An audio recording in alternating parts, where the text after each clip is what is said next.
Welcome to Democracy Now!, democracynow.org, The War and Peace Report. I'm Amy Goodman. Thousands of people rallied in cities across the United States Sunday to protest deadly violence by a mob of Ku Klux Klan members and neo-Nazis during a rally in Charlottesville, Virginia on Saturday. A 20-year-old Nazi sympathizer killed one anti-racist activist and injured more than a dozen others when he intentionally drove his car through a crowd of people protesting against the KKK and neo-Nazis who were rallying to oppose Charlottesville's plan to remove a monument of the Confederate General Robert E. Lee from a downtown public park. On Sunday, thousands poured into the streets of Seattle, Denver, Baltimore, San Francisco, Los Angeles, San Diego, Dallas, Washington, D.C., Miami, Charlottesville, Virginia, to protest the white supremacist violence and mourn the death of 32-year-old Heather Heyer, who was killed in the attack. This is David Motimer at a rally in New York. It's very interesting that he made a big point in his campaign about naming radical Islamic terrorism. And also, he made this huge show of denouncing MS-13, but he can't come out and denounce white supremacy. I mean, that's outrageous. At least 3 people were arrested at the protest in New York City. Across the country, many of the protesters also condemned the Trump administration for its ties to far-right and white supremacist figures. And President Trump's refusal to explicitly denounce the neo-Nazis and KKK members for carrying out the deadly violence. This is Nino Brown speaking at a rally organized by Boston Feminists for Liberation. Black Panther Party, eliminated. Martin Luther King, eliminated. Fred Hampton, eliminated. The Ku Klux Klan in the presidency, in the White House, right? So lines are being drawn, and it's all going to come down to which side are you on. That's an old Union song, right? Yeah. Which side are you on? In Seattle, Washington, at least 3 people were arrested as hundreds rallied Sunday to denounce the violence in Charlottesville and to oppose a local demonstration by the pro-Trump far-right group, the Patriot Prayer. The white supremacist violence in Charlottesville began Friday night as thousands of neo-Nazis, KKK members, and other white nationalists began descending on the city of Charlottesville to participate in the Unite the Right rally. Hundreds of white men and women bearing torches marched on the University of Virginia campus and surrounded the statue of Thomas Jefferson on Friday night, chanting, "You will not replace us," and "White Lives Matter." Thousands of counter-protesters also descended on Charlottesville over the weekend, including clergy, students, Black Lives Matter activists and protesters with the anti-fascist movement known as Antifa. On Saturday morning, more than 1,000 white supremacists marched to the public park, recently renamed Emancipation Park, which is home to the statue of Confederate General Robert E. Lee. Many were carrying Nazi flags and other white supremacist paraphernalia, wore body armor, and carried assault rifles and pistols. They were met by the thousands of anti-racist counter-demonstrators. Witnesses report police did little to intervene even as fights broke out. Around 1:45 p.m., a man named James Alex Fields, who had been rallying with the white supremacists earlier in the day, drove his Dodge Charger into a crowd of counter-demonstrators, then peeled away in reverse in what many are calling an act of terrorism. A local paralegal named Heather Heyer was killed in the attack, and at least 19 others were injured. Heyer had repeatedly championed civil rights issues on social media. Her Facebook cover read, "If you're not outraged, you're not paying attention." This is Heather Heyer's mother, Susan Bro, speaking on ABC News. And that's what she was doing that day. Yesterday, when she was killed, she was doing that with people. She was saying, "Well, tell me why you're here."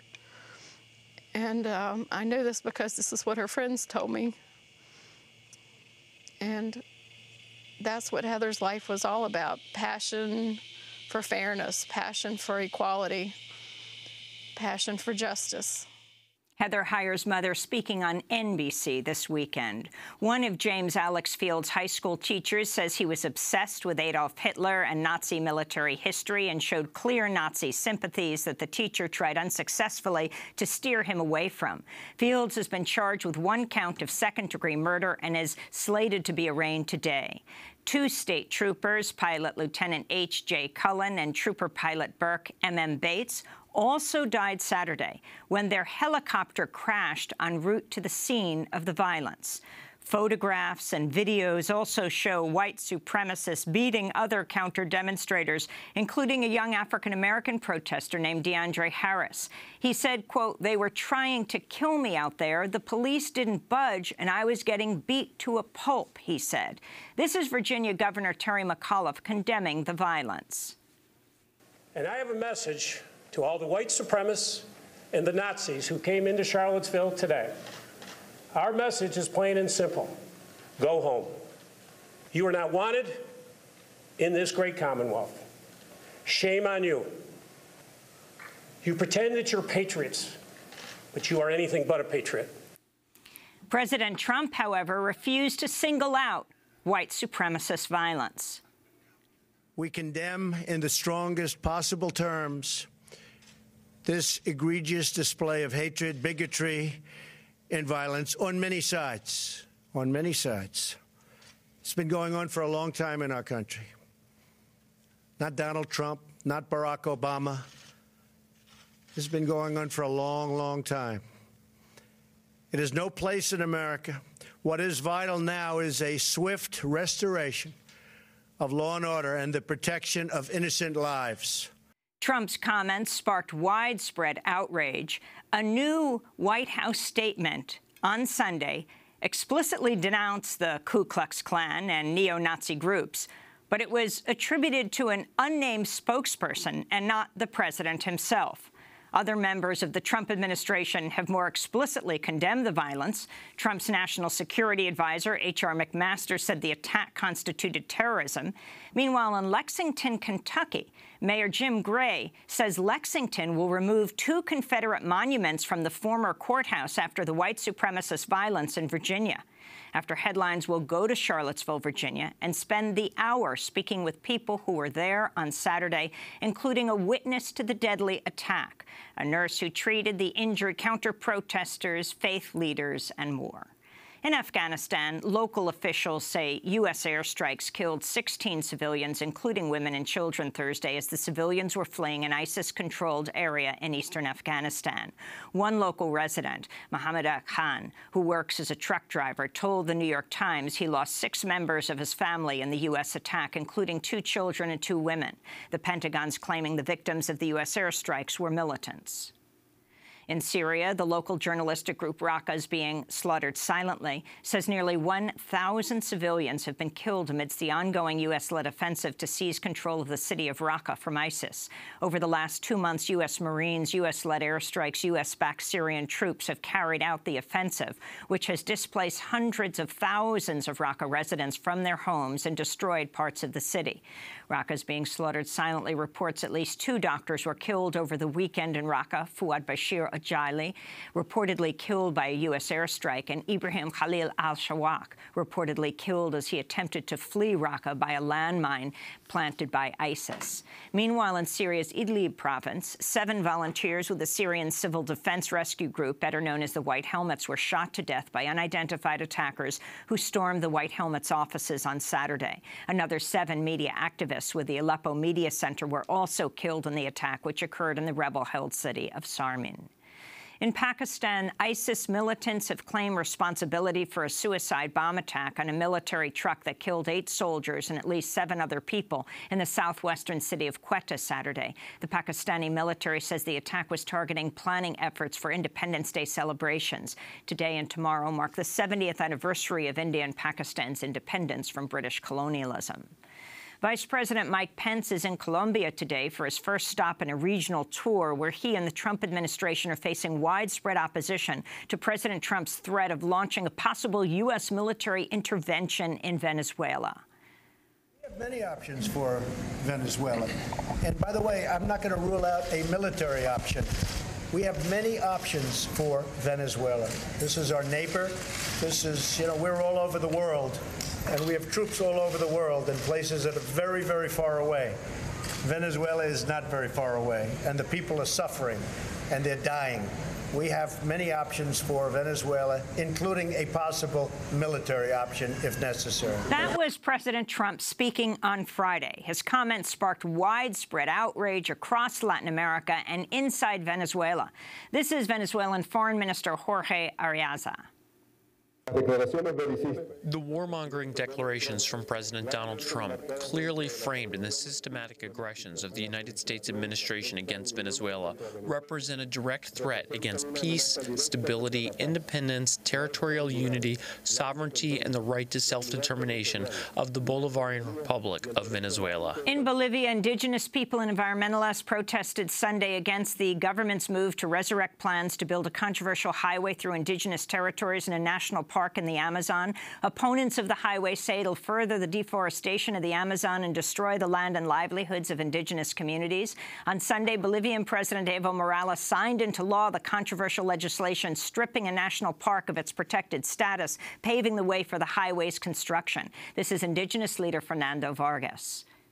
Evo Morales is going to enact a law today which will bury indigenous peoples, Bolivian people's heritage, and he is also driving a dagger into Bolivians because he is destroying the heritage that belongs to Bolivia. Thousands of protesters in Israel rallied outside the home of the Israeli Attorney General to protest corruption and President Benjamin Netanyahu, who is facing a criminal investigation into allegations of bribery, fraud, and breach of trust.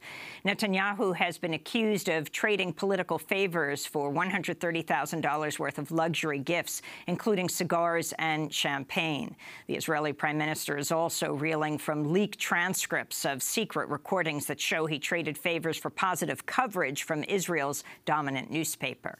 In Kenya, opposition leader Raila Odinga has called for a strike today to protest the deadly police crackdown against post-election demonstrations following last Tuesday's presidential election. Odinga's rejected the election results, which show the incumbent president, Uhuru Kenyatta, beating Odinga by nearly 10 points.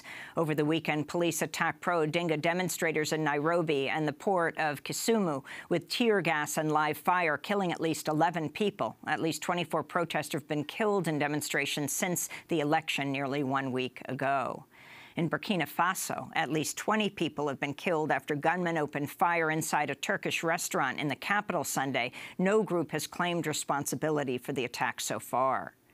In Nepal, nearly 100 people have died in flash flooding and mudslides in both Nepal and India following days of torrential rainfall. Scientists have linked increased rainfall and flooding in South Asia to human-driven climate change. Back in the United States, in Des Moines, Iowa, the FBI raided the Catholic Workers Berrigan house that is home to activists Jessica Reznicek and Ruby Montoya, who have taken responsibility for carrying out multiple acts of sabotage against the Dakota Access Pipeline. A former Catholic priest who lives at the house says the FBI agents refused to identify themselves and barred the house's residents from contacting their lawyers during the raid. The agents also briefly handcuffed Jessica Reznicek, but did not arrest either her or Montoya. The FBI agents left after seizing some of the two women's possessions. To see an interview with the two women here on Democracy Now!, go to democracynow.org. And New York City has become the first major city in the United States to guarantee lawyers for low-income tenants facing eviction. New York City Mayor Bill de Blasio signed the legislation Friday. The new law comes after years of organizing by housing rights activists seeking to stop the widespread displacement of people of color and low-income tenants by New York City landlords who often use harassment and illegal tactics to evict longtime tenants. And those are some of the headlines. This is Democracy Now!, democracynow.org, The War and Peace Report. I'm Amy Goodman.